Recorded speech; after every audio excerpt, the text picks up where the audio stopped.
Hello everyone! Today we want to teach you about how environmental engineers protect public and ecological health. Environmental engineering is a subfield of engineering that specializes in solving complex environmental issues like the Salton Sea. Engineers follow a design process to help them tackle hard problems.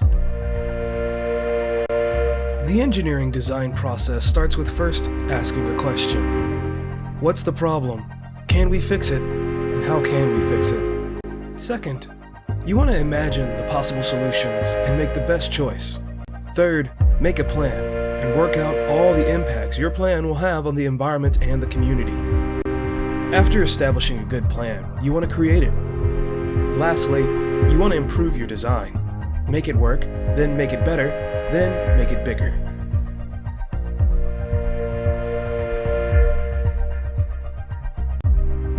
Here's the scientists. They use the scientific method instead of the engineering process. They often discover the problems that engineers need to solve and help engineers with many of their solutions. Here's an engineer. He'll ask the scientist questions while he's planning and more questions while he's improving his design. In this video, we want to show how environmental engineers use the engineering design process to solve a complex problem like the Salton Sea.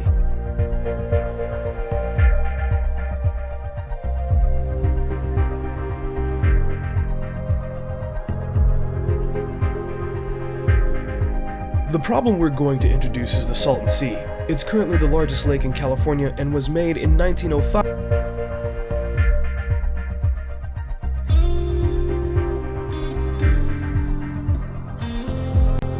After 2 years of constant flooding, the Salton Sea was made and it became a popular destination for vacationers, farmers, and birds alike. Over 400 bird species can be spotted at the sea, and many of them live there year-round. And it was once a productive fishery, though now the fish have a few problems.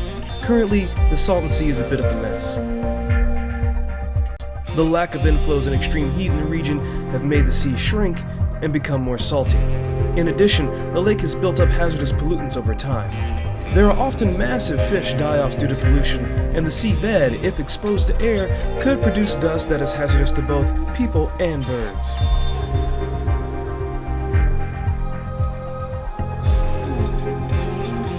The wildlife need cleaner water, and the community needs protection from the dust. But because of the drought, we can't just add more water, so we need to imagine more creative solutions. The Salton Sea is perfect for geothermal energy that we can use to fund other projects. And the wetlands that help clean the water and cover the dust can also become a habitat for the birds with no additional cost. Before we create what we imagined, we have to plan.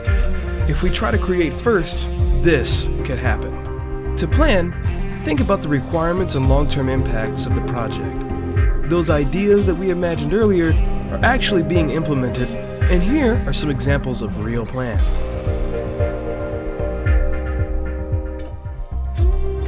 The Sunny Bono Salton Sea National Wildlife Refuge was established in the 1930s as a sanctuary for breeding birds and other wildlife. At present, about 2,000 acres are farmed and managed for wetlands.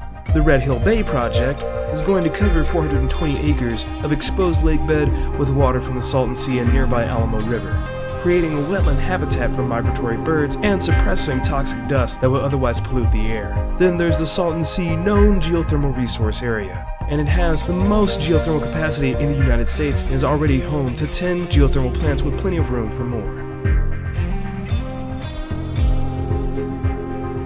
When you solve problems as an engineer, you must first ask questions about the problem, do your research. Then you want to imagine an awesome but practical solution. Then you want to plan things out. After planning, you'll create your awesome idea, and you'll turn this into this, and turn a dusty shoreline into a refuge. And that's how environmental engineers use the design process to protect the health of people, animals, and the environment.